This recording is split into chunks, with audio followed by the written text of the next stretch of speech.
It is such a joy to invite our keynote speaker, Caitlin Alder. Caitlin, who uses she, they pronouns, is a neurodivergent Anishinaabe Ojibwe woman from Notkamegwaneng First Nation in Treaty 3 territory and gratefully resides in the territory of the Wapechesed peoples on Vancouver Island with her husband, 5-year-old son, 2 cats, and a dog. Caitlin has a Bachelor of Arts in Human Rights and Indigenous Studies from Carleton University, a Bachelor of Social Work from Nicola Valley Institute of Technology, and is currently working on her Master of Social Work with an Indigenous specialization at the University of Victoria. Caitlin's thesis research focuses on the experiences of neurodivergent Indigenous adults in Canada with ADHD, or Attention Deficit Hyperactivity Disorder, and how these experiences have shaped their sense of belonging in relation to their personal identities, families, community, and culture. Caitlin will be speaking about fostering belonging in the workplace. Please join me in welcoming Caitlin Alder. Oh, thank you so much, Melissa. And I want to say thank you to Donald. Your opening was lovely and so good to feel things start off in a good way. So yes, thank you everyone this morning for joining me on my presentation on fostering belonging in the workplace. I want to acknowledge all of the unceded Indigenous lands in which you are joining from today, as well as the lands in which I come from as a member of Notkamegwaneng First Nation in Treaty 3 territory, as well as the territories of the Hapetchesett, Hooyat, Tlochwet, Sishat, and Ukilit nations, where I'm grateful to reside as an uninvited guest on Vancouver Island. So as Melissa had already introduced me, I wanted to formally introduce myself, first of all, as a neurodivergent Anishinaabe Kwe with 35 years of lived experience as such. And I have what you might call an invisible disability, one so invisible that I didn't know it had been affecting me my entire life until I was 30 years old. I have a clinical diagnosis of attention deficit hyperactivity disorder, and I also identify as likely being on the autism spectrum. And I am the mother of a 5-year-old, almost 6-year-old son, and have been with my loving partner and husband for 10 years now. And as mentioned, I'm Anishinaabe or Ojibwe from Notkamegwaneng First Nation, which is also known as Whitefish Bay. I have many educational and professional qualifications, but I wanted to introduce myself first and foremost with my family and where I'm from, because my lived experience informs my expertise just as much as the letters I could put behind my name or any title that I could present to you on this screen. I'm very privileged to have many opportunities to have furthered my education through post-secondary studies, and I began this journey at the age of 18 at a time where I lacked connection to both my Indigenous and neurodivergent identities. Like most 18-year-olds, I didn't know who I was or who I wanted to be, but I knew I wanted to be a helper in some regard. And so that's what led me to studying human rights at Carleton University. I wanted to get a stronger understanding of what was happening in the world. But I realized on a much smaller scale, I didn't even really know enough about current Indigenous contemporary issues. And well, my grandmother was a residential school survivor, and I knew that. I didn't really know much about her experience. She never really talked about it. So the most accessible place I could start in learning and reconnecting with my indigeneity was to do that minor in Indigenous studies along with my human rights degree. I first found a sense of belonging as an Indigenous person during my undergraduate degree, where I got to work as a summer student at the Friendship Center in Ottawa. And there was one of the first places I felt validated and comfortable saying that, yes, I am an Anishinaabe, yes, I'm Ojibwe, where in many other circumstances, being a fair-skinned person, I had not been so welcome to identify myself as Indigenous. From this experience, I knew I wanted to continue working within the Indigenous community, so I did a college-level social work program, which ended up leading me to my first big step into my career, which was becoming a child protection social worker for an Indigenous agency out here in BC. And for many years, I did this work where, of course, it had many emotional ups and downs. And I did experience burnout, but it was never really about the work that I was doing with the families, but rather the limitations that I had to make effective change in the lives of these families that could get them out of the pathway of the child welfare system. So during that burnout, I ended up led to an opportunity, which was to work with the National Inquiry into Missing Murdered Indigenous Women and Girls. I was drawn here because I had an automatic sense of belonging, and it was not necessarily for a good reason, but rather it was because one of my aunties had become one of those murdered Indigenous women in 2001. I had entered that work with a need to do right by the families who had been struggling to have their voices heard and witnessed by somebody who cared for the first time. And then after the National Inquiry, returning to frontline social work wasn't an option for me because I felt like I would be moving backwards to continue pushing that rock uphill. And I knew change needed to happen at a higher level. So I decided I wanted to go back to school and get my Master of Social Work. But while I had completed 2 post-secondary programs and I knew that I was smart and capable, I was never really a stellar student ever in my life. I graduated those first 2 programs with decent enough grades, but nothing really competitive for when I was applying for my master's.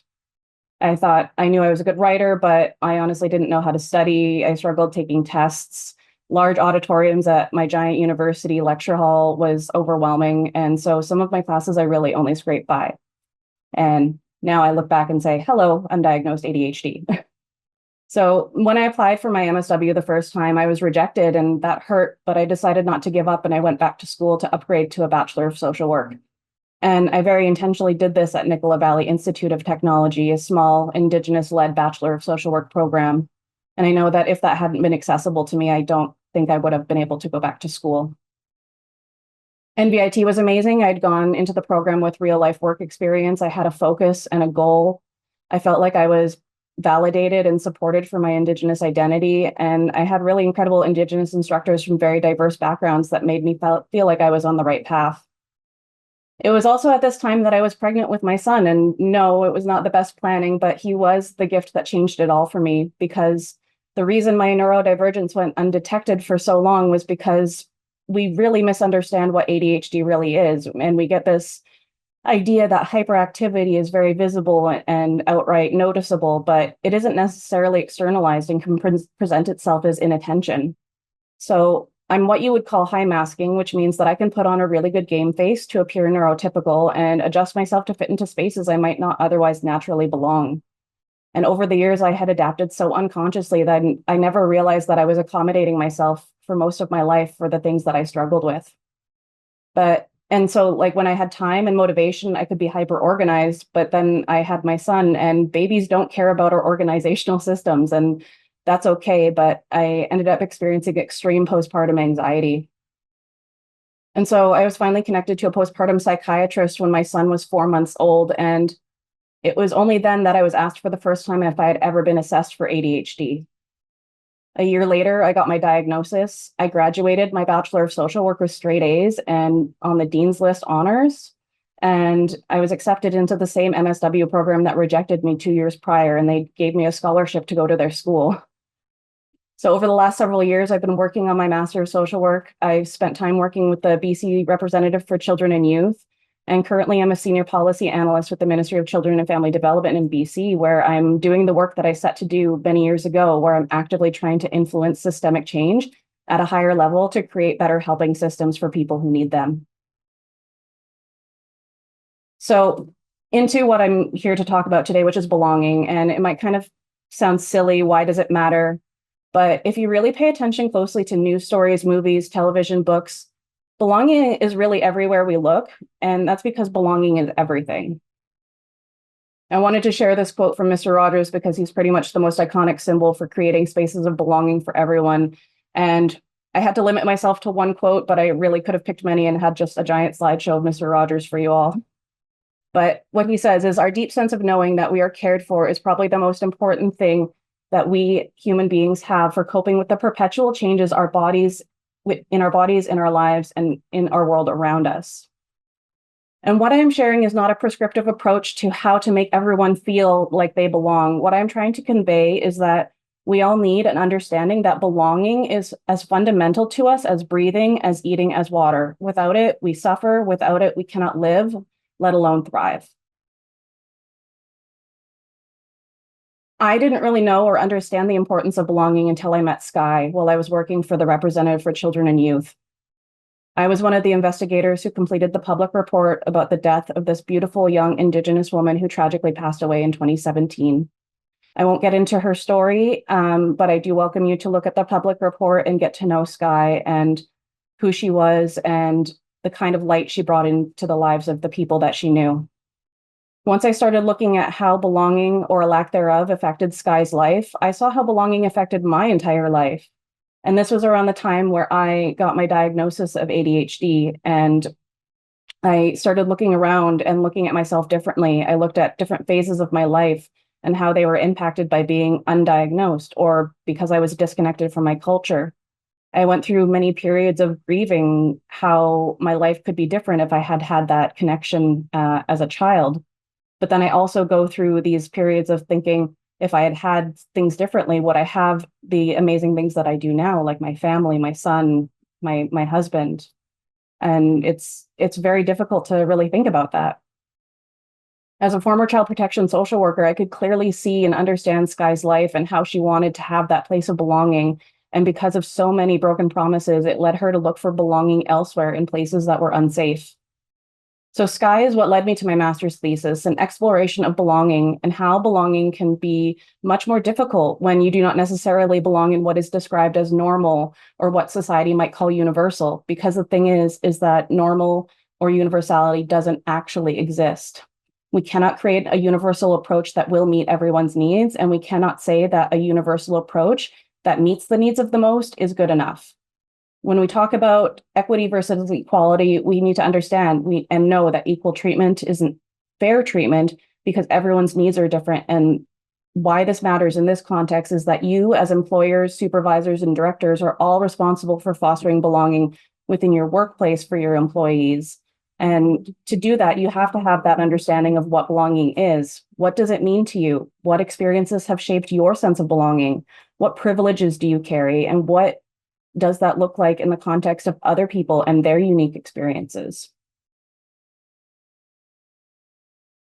So I just wanted to share a few headlines here because once you start to see it, you can't really unsee it. Belonging is everywhere. And when people are being marginalized, it's really their right to belong that is being taken from them. I see it teeming through international headlines all the time when it comes to us LGBTQIA rights, the genocide against Palestinians in Gaza, and just everywhere you look. I assure you that you're not going to be able to ignore it once you see how much it is really in our faces every single day.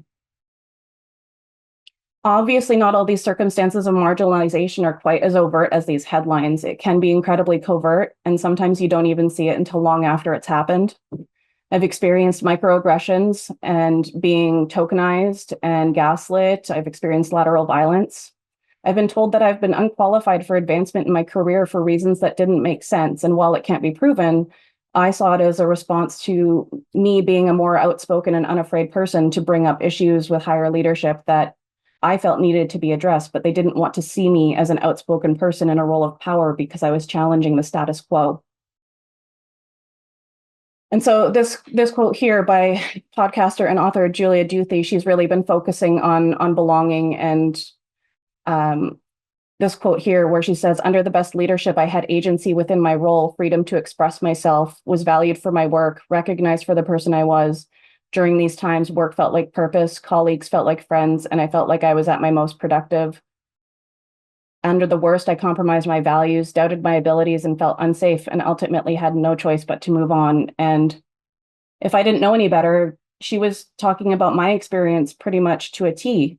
Anytime I've ever talked to anybody about my work experience and the kind of line of work that I do, especially with people who have never done that kind of work, they always tell me, "Oh, that must be so hard. I could never do that." But I can tell you with certainty, I've never burned out on the work itself. And yes, vicarious trauma in this line of work is very real and true, but it's never what broke me. What led me to leave these jobs always came down to who was in charge, who had control, and whether I felt like they valued the work I did and could continue to support me. And some jobs I did start out positive, and I felt very strongly that I was in the right place and meant to be in that space. But on many occasions, I saw that shift and turn into a place where it was promoting self-interest and did not do the work intended to help the people they were serving. As a neurodivergent person, I carry a strong sense of justice. And when I felt that my work was shifting into forcing me to engage in a way that I was expected to be obedient, compliant, and complicit with values that didn't align with my own, that's when I would start to lose my sense of belonging.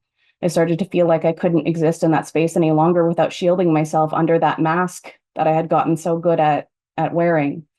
And that's what really leads to the inevitable burnout, much like what is described here by Duthie. And I can tell you that in 5 years, I've spent very intentional time unmasking myself for my own well-being, where I'm able to be here in front of you today with no mask and tell you what things have been like truthfully. And putting up that mask now when I have to is 100 times harder now that I have taken it down and I consciously am aware of when I am masking and when I feel I have to mask. It's that much more exhausting.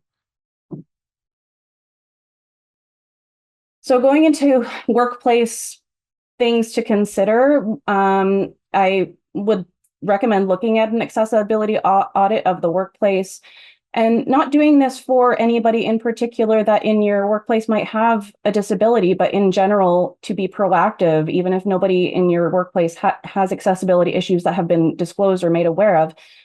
Consciously and mindfully and openly doing this will show people around you your intent to do right by them and support them however these needs come up, because your employees that don't need accessibility accommodations today may need them tomorrow, because, you know, one thing that we know is that things can change in a moment and we can go from able-bodied to disabled very quickly without even realizing it. So we need to look at understanding how accessible is our workplace physically, how accessible are even your documents, your media, your software. How accessible is it for a person with a disability to feel comfort and belonging with their very first interaction with your organization or business, whether or not they've disclosed to you about their disability? Think about your application and interview processes, your onboarding and orientation. Think about long-term. How long are your employees staying with your team and why do they leave? If you do exit interviews, are you actually using those exit interviews to better the workplace for those that come next? You use available resources to guide what you include in that audit, and have multiple people participate in that audit to bring other lenses and perspectives into the assessment, especially those who know and experience the barriers that you're looking for.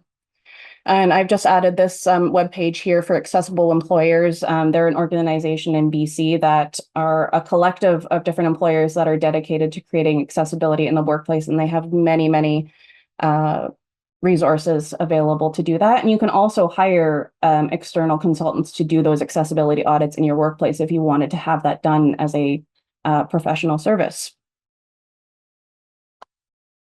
So I wanted to talk a little bit about team building. Team building is something that comes up a lot. And the only thing that I really recommend when it comes to doing things collectively as a team is that ensure that you're doing community or team agreements where you're collectively coming to an agreement of how each person agrees to show up and participate in the group and support each other, including space for staff to express how they'd like to see leadership in these spaces. Take time individually with staff to discuss what they need in those collective spaces in case they don't wish to disclose specifics with their entire team. Make agreements a living document so that you're reviewing them at team meetings and ensure everyone is still in agreement to the terms.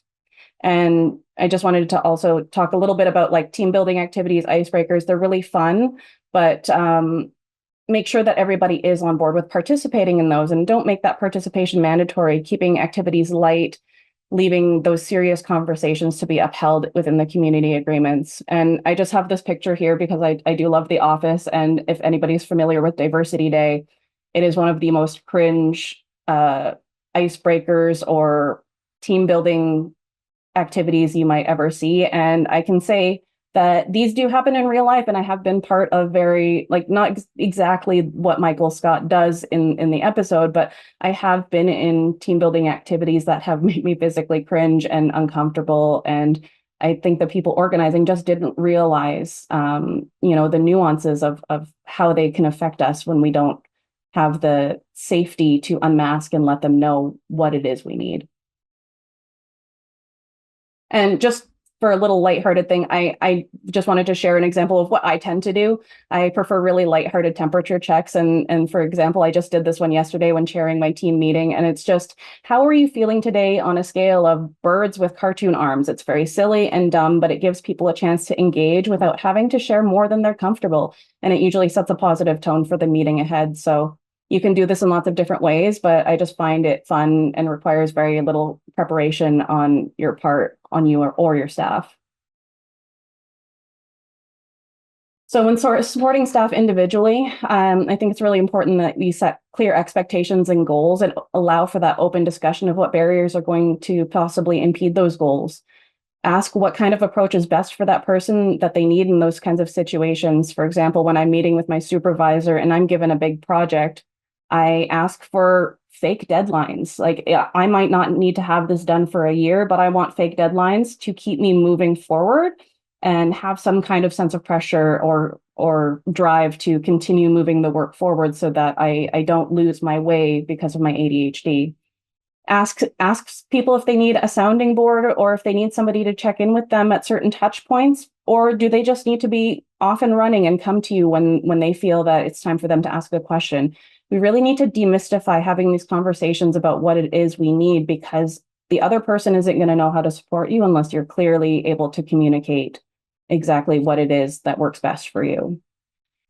And if you're demonstrating that you are there to support them and that you're going to maintain their confidence and you're going there to advocate for their well-being, you're going to see that job get done and done well, regardless of the steps it takes to get there.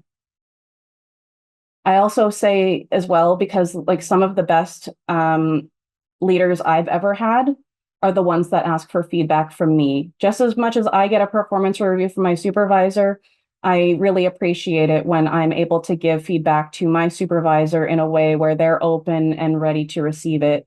And I say this as like, don't leave it as an open invitation for feedback. Don't, like, while open door policies are great and saying that my door is always open if you ever need to come talk to me, make it very intentional when you're having those one-to-one meetings of, is there anything that I could do better to support you as a leader or the team as a whole?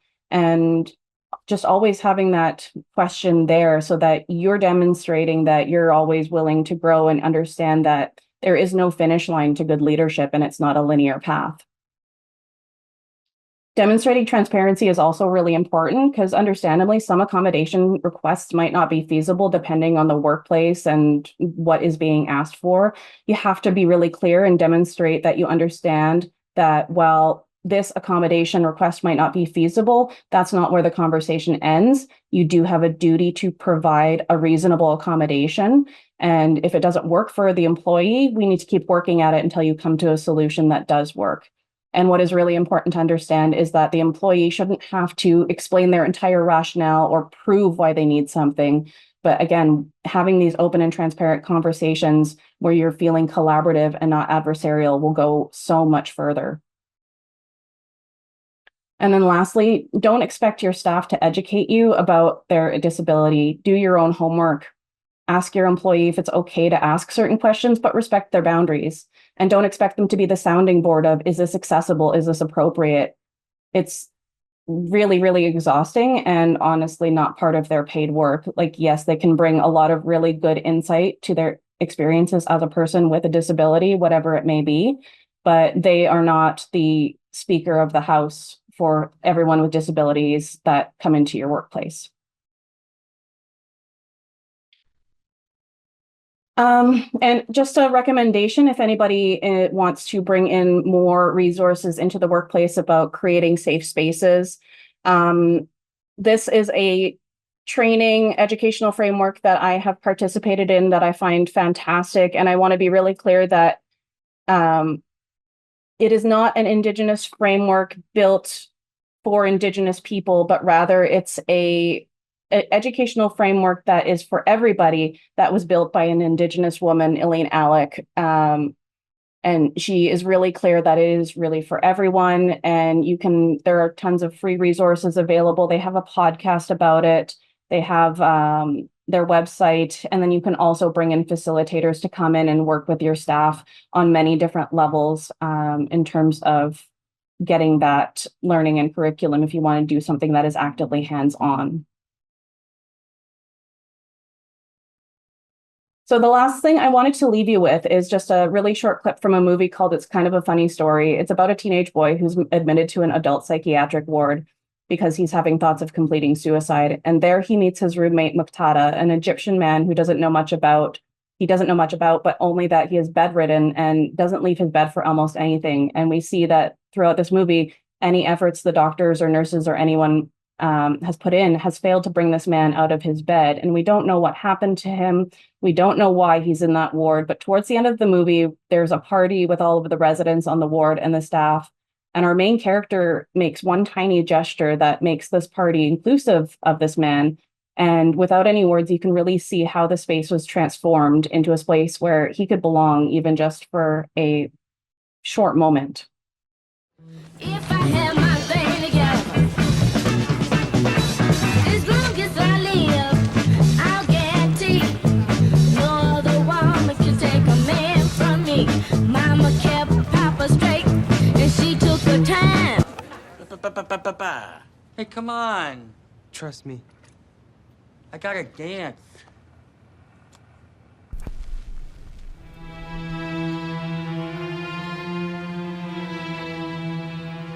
Excuse me?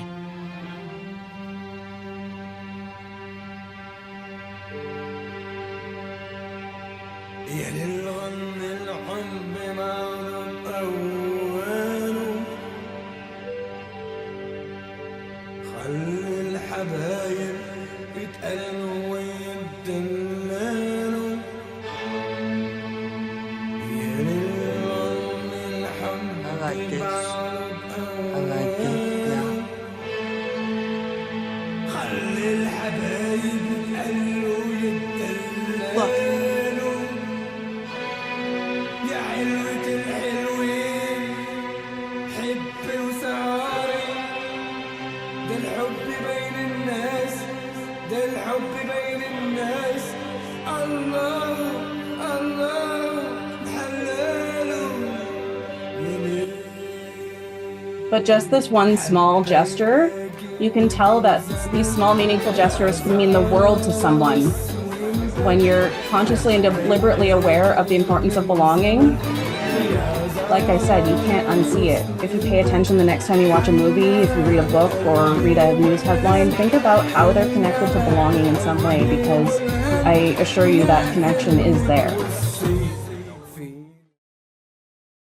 And so I do have some resources and references here at the end, as well as some recommended reading. But again, I want to thank you all for having me here today. And if we have a few minutes for questions, I'm happy to answer some. And if I don't get to some of these questions, I can answer them after if you send them to me. Thank you so much, Caitlin. I do believe we have some time for questions. And I know that Marina out there has had their hand up for a while. So I'm just going to invite Marina to unmute and go ahead and ask your question.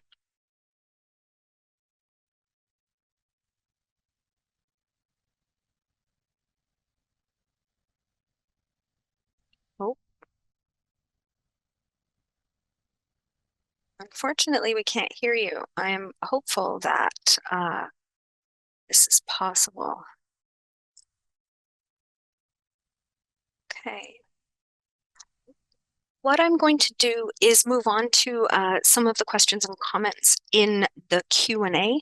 Marina, if you could also add your question there, it will help us to get to that question, okay? So Daniel Sands has said, I love that you've suggested employers should do an audit regardless of current employees. How is one way to encourage, entice, incentivize, or convince employers to start an accessibility audit? Well, I guess it really is going to depend on the kind of leadership that you have, whether they're open and receptive to receiving those kinds of suggestions. I honestly think it should be part of our OSHA requirements. to be fair. I mean, I don't really know how to convince a workplace to do it, but I do think that it should be something that's more of a requirement and not just a would like to have. Okay. Thanks, Caitlin. Someone has asked that you share your resources in the chat if that's possible. If there are any recommended readings, that would be really helpful for folks. Yeah, I have the slide deck that I have sent to one of the people, so it can be distributed and shared afterwards. Okay, thank you. And that will have like any of the missed pieces, because I didn't read everything on every slide. I can see that there's a question about the 4 essential protocols for cultivating safe spaces. Exactly. Okay. It sounds like accessibility is legislated in Manitoba and that employers are required to implement their programs in the workplace. So that's helpful. Stuart, I see your hand raised out there. Is it possible for you to unmute and ask your question? Yes, I believe I'm on mute. Can you hear me? Go ahead. Okay, perfect. So yeah, thank you for sharing your background and your success, and it's a very touching story. I have a similar background, but I haven't been able to kind of find like an organization that like supports these kind of things, and I haven't really been able to leverage it to my advantage. Like I'm successful. I have 2 master's degrees. I got a bachelor's degree. I got a advanced diploma. I work for the government, but I haven't had major support in terms after like post education. So like I don't really know if you know of any organizations that would actually support like provide some kind of support in terms of like a career. Like personally, I feel like these type of people, they should get priorities to certain types of jobs, or if not priorities, then they should be considered just as well as other people. Because yeah, I was just wondering, like, if you know of any organizations that would that support people like us. Well, I got connected to Realize and am presenting here because I felt like that they were on the right pathway to doing stuff like that. And for myself, I am unafraid to self-advocate for myself, but I know that it's not the same for others, and it can be really difficult to bring up your needs in the workplace, especially if you're even at the gateway where you're in an interview and may have needs that you need to have accommodated. I know certain people approach these other ways where they don't talk about their accommodations or needs until after that hiring process has happened, Right. because unfortunately we do face that discrimination there, regardless of those laws that are there to, supposedly protect us when we're there to disclose. But also, we shouldn't necessarily have to disclose disability to have accommodations anyway, because when I'm talking about belonging, and really specifically my thesis and interviewing the folks that I'm working with, I'm not asking for diagnoses. I am asking if they identify as neurodivergent, do they align with ADHD? If they have a clinical diagnosis, that's great. If they don't, they're still valid, and they still need to accommodate themselves in ways that help them get through their everyday lives, regardless of whether or not you have a validation from a doctor. The pathology shouldn't matter at the end of the day, because accessibility for someone is going to make accessibility for a lot more folks, and it's not going to remove accessibility for others. Makes sense for sure. All right. I don't think we have any more time for questions. If you do have additional questions, folks, what I'm going to invite you to do is put them in the Q&A box. And Caitlin, if you have a few minutes to stay, perhaps you can add a few comments there. The Realize staff will also be around to help to answer questions as best we can. But with that, thank you. Thank you so much for being here, for sharing the resources that you've shared, to really give us a sense of some of the obligations that people in leadership positions should really start to integrate into their work. Really think about what getting feedback from your staff looks like and how you can facilitate that, being transparent and open within those relationships with staff, and trying to foster belonging within workplaces and workspaces, which can be challenging for sure, but also really, really important. So I appreciate you being here with us today. Thank you, Caitlin. I am so pleased we had the opportunity to meet late last year. And with that, I am going to pass things along to Addison Brash, who is training lead at Realize, to introduce our next session. Thank you, Caitlin.